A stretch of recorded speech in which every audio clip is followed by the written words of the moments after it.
Hi, everybody. Thanks for joining us on Logistics Executive TV. I'm joined today by a gentleman who has a long and storied career in the area of supply chain, especially around S&OP and related matters. He's currently the global head of S&OP and planning for Vacheron, Constantin, and he's been with Sephora in the Middle East. He's been with GSK, Coty, and a number of other large companies in the area of luxury goods, I suppose.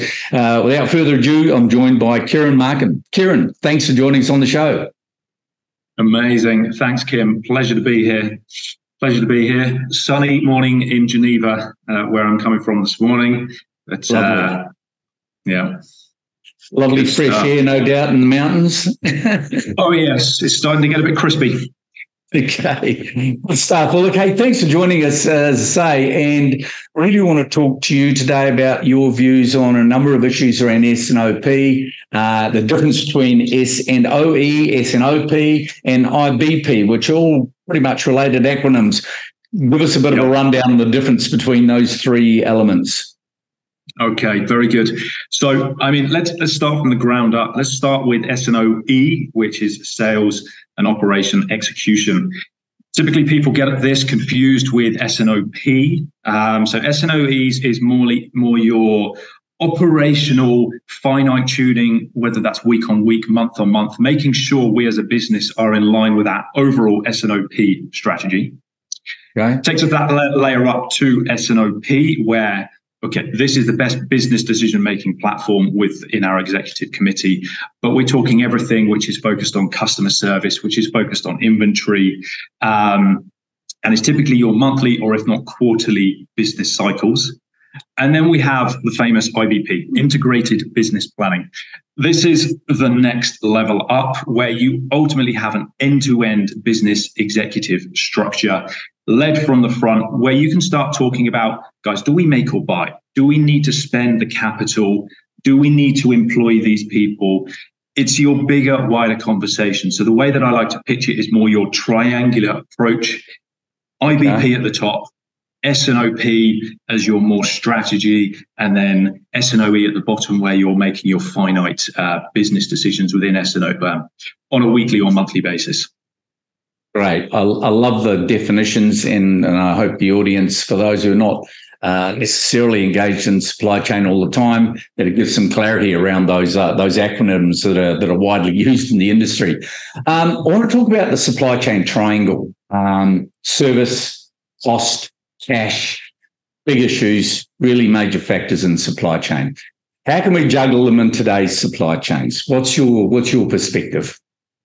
That's a very big question, specifically in today's world, where we talk about the holy triangle of supply chain.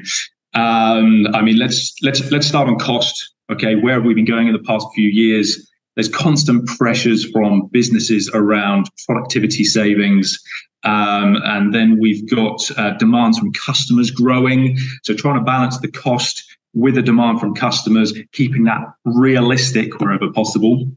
What I've actually seen in the past couple of months is when we look at more on the logistics side, a lot of our costs are going there. We've seen the fuel surcharges starting to decrease, better capacity coming onto the market. So I would expect, and shout out to our forwarding friends around the world there, I would expect those charges to start coming down as we see that capacity increase. Then we look at cash. So cash, typically inventory. What is the optimum level of inventory, and what is our carrying cost of inventory? Specifically knowing the global geopolitical tensions that we have, the natural weather disasters that are increasing. All of these are making big challenges and big decisions for us as a business. So where typically your IBP would come in and we're discussing these types of big hitting things. And then the lovely one from my experience, typically within the FMCG world, we always have the conversation of, should stock be local or global? We take the Middle East, is everything based in Jebel Ali, or is everything based up in Europe? But you counteract that with your service to clients as well. So your lead times you need to be looking at. So it all comes down to your business strategy, I would say, and then aligning the best kind of tweaking point within that triangle for you as a business, but at the same time trying to be as customer centric as possible as your starting point. And that's where I'd say you need to pitch your business and pitch the supply chain within the lovely triangle. Okay, well done. Thanks for the definitions on that and your input. So, Kieran, talk to us about inventory management. And how, in your view, should companies look to improve the way that they look at inventory management? So, I really think it's starting with the basics. Okay, so let's look at some basic KPIs. Let's track fill rate, slow movers, understanding MOQs and SKU rationalization. If you're a service-based company, you really want to start splitting out your ABCs and have different KPIs based on the position of these SKUs. However, if you are very much a high-end service and coming into the luxury world where you want to have 100% service at all times in your locations, that's where we're going to be having that trade-off of cash tied up in inventory. But then it comes down to forecasting, looking at demand forecasting. And all of these things, I like to say, let's keep it simple, stupid. So the typical KISS and acronym, KPIs, continuous improvement, there's baseline things, and let's slowly increase from there. Okay. So what are the trends that are coming out of S&OP processes at the moment, from your perspective? From my perspective, the big way that the world is going nowadays through S&OP is scenario planning. So how do we make decisions on, if we do this, this is going to be the impact. If we do that, that's going to be the impact. And those are the type of decisions and conversations we need to be taking to the boardroom as supply chain professionals through S&OP to say, what are the likely impacts of our business if we go down this channel or this channel? But what I'm also seeing is we need tools. So this is where we start touching on the tech world. We need tools to enable these types of conversations. So many companies today are still working on Excel. It's the backbone of supply chain of our world, unfortunately, still today. And the amount of time that it's taking our teams to build those scenarios, let alone interrogate them before we even present them to the executive committees, is taking far too long. But for me, it's really the scenario planning is where we're going in the future. But then it comes onto the tools. How can we get the best technology to help us and improve where we're going? Okay. Okay. Thanks, Kieran. So look, talk to me a little bit about risk mitigation. How do companies build risk mitigation into their S&OP processes? So I think from my perspective, it's all around contingency planning. It's about double sourcing and also building in scenario planning through the S&OP. So for me, those are the 1, 2, 3 of how we build the mitigation into it. If we look at what happened during COVID, I mean, did we pivot? Did we learn? And did we implement policies as a result of any learnings that we did out of the COVID crisis? During that time period, supply chain came to the front page. It's a great place to be, but not within supply chain. We don't know if there's going to be another Suez Canal blocked again. We don't know if America or China and the geopolitics and what's going to happen there with the tension. A lot of companies are going down sourcing China +1, specifically in the Americas at the moment. So how do we handle this through S&OP? Okay, let's come back to the scenario planning. Do we look at sourcing a provider from here or from this country? What does this mean in terms of lead times and quality, costs? It's all these decisions that we need to be bringing into the S&OP and having those conversations as a business. Okay, good stuff. So my next question is, how long is a piece of string? So I'm going to get you to give me a grab on this one, just in regards to customer demands. I mean, we hear so much about this. Supply chains are driven by customer requirements and demands. How can we ensure, a couple of quick hits and from you in regards to how do supply chains keep up with customer demands and the way they're changing? Yeah, I mean, it's interesting. Supply chain has to be more and more customer focused nowadays. And for me, I think the current two big trends that we're seeing is one around service and one around customization.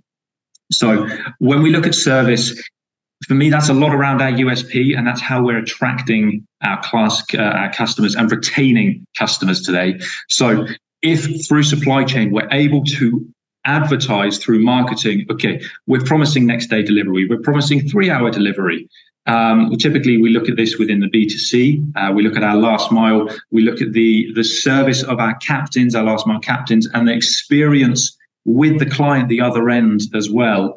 How do we ensure that we get that repeat customer through that seamless service that we're providing?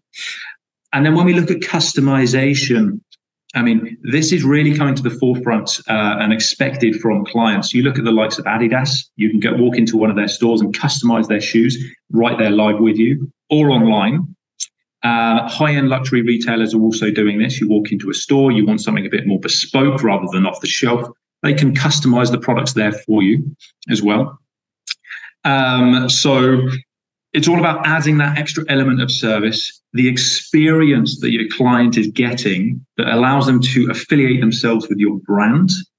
And it's how, as we as supply chain professionals can engage and ensure that we as a business can provide those services, commit to them, and allow us as a business to market them as well. Okay. Yeah, good. Thanks for the input on that.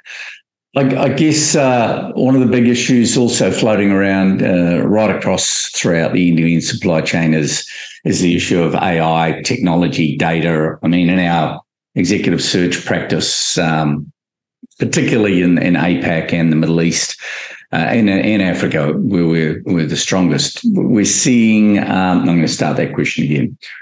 Okay, thanks for that. Thanks for that, Kieran. I want to talk about AI, tech, data. I mean, most of the roles that our executive search business is working on, there's an element now in job descriptions from clients that they're really looking for candidates at all levels, looking to make sure that candidates have got this capability and knowledge around AI in particular.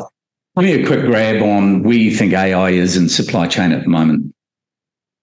Okay, so it's a very big question. I mean, in my opinion, fundamentally, AI has the ability to reshape our supply chains of today.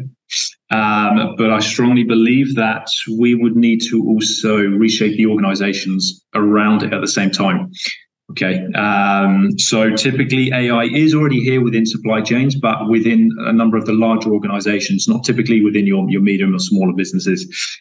I was even discussing last week with an AI individual, AI team leader within supply chain in a fragrance manufacturing business, who was exploring how AI is making the difference, how they can create new scents, how they can create more synthetics and more accurate scents, how they're optimizing their manufacturing flows, and how AI is actually giving them all early warning signals through their quality process of manufacturing. So I think it's fascinating, but these are all internally built AI systems as well. And that's one thing I think we need to be very clear about. We typically look at, everybody knows ChatGPT, everybody knows Google's Bart, but these tools are great for building code for us. But if we want to leverage them, where are they getting the sales history from? Where are they getting the business strategy from? They're not built quality in, quality out, right? Exactly. And so typically, if we talk around AI, we need to build something in-house from scratch with our business data and strategy in order to really leverage it.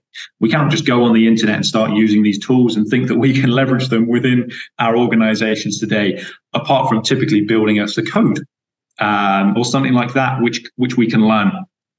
But the fundamental, go for it. I was just going to ask you, so if you were to envisage where AI penetration or utilization in the supply chain is and where it's going to go to, whereabouts are we on the curve in supply chain? We're very in the early adoption phase, very early. I mean, we can touch on it in manufacturing. We're talking about AI into planning as well, but let's be realistic. A lot of companies aren't even trusting their ERP systems when we look at planning. We still want to put it into Excel and we still want to manipulate it. So if we don't trust the data that's coming out of an ERP and we want to do it in Excel, where are the businesses and where are the people going to trust these AI systems and not want to convert it into Excel and still manipulate it on their own computers? That's the unfortunate reality of where we are today. And that's why I believe we are in very much the early adoption phase. But I can only hope we exponentially grow, we exponentially trust in these systems, and it takes us on this transformational journey of advancement to see how much we can push our supply chains. Well, thanks for that, Kieran. I want to touch base with you now on ESG. Huge focal point in industry, in the economy, in anybody's economy, and especially in supply chain from where we're all sitting. Corporations today, ESG, again, how long is a piece of string? But a couple of insights from you, please, around the role that you see ESG playing in supply chains. A couple of insights. Yeah. Okay. So, like you said, it's a very, very big topic, Kim. I feel for the past maybe 10 years, a lot of companies have almost put it on the back burner and it hasn't been front and center, whereas today it is here. It's an expectation from our customers, and the supply chain becomes more customer eccentric. We need to be understanding everything and the whole ecosystem within our supply chain. That's not just within our organization, but as I said, within our whole supply chain. Our suppliers and our suppliers, are they ethically sourcing products, raw materials, components? How are we tracking the CO2 emissions from throughout that ecosystem? Again, our clients and our customers are ever more clued up on the history and the story behind the products and the origin of our products. And they're buying the experience through the brand, not just the physical product at the end of the day that they're taking from the shelf. So within our supply chains, that's where we need to be fully aware of not just our organizational footprint, but our whole wider ecosystem. Like I said, our suppliers, our logistics service providers, and even our systems ecosystem as well. We need to be tracking and monitoring the ethical sourcing, the compliance around, do they fit alongside our business ethos, and making sure that our whole ecosystem is in line, because that's really what gives us as a business a competitive advantage, not just for today, but in tomorrow's world where our clients and customers are expecting so much more of us. Sometimes it will add a bit of cost, but that's where we need to benchmark and understand, is that cost really worth it to make sure we're doing things correctly? Right. Yeah. Good insight. And, again, very much customer driven these days as well. So whilst corporates may make their decisions, very much about the customer. Absolutely. The other one I want to hit you on is talent in the supply chain. Again, massive issue. What are the top of mind issues for you around talent in supply chain, supply demand, specialization or not? What are the big factors for you? So it's fascinating. I mean, before we touched on AI, we talk about ESG. It's coming at us thick and fast. The transition, or almost this paradigm shift in what's required from supply chain executives in a very short space of time, very recently, has transformed. We need to have knowledge and understanding of tech, of data. How do we use that to accelerate our speed to market, or how do we accelerate our products service to our customers?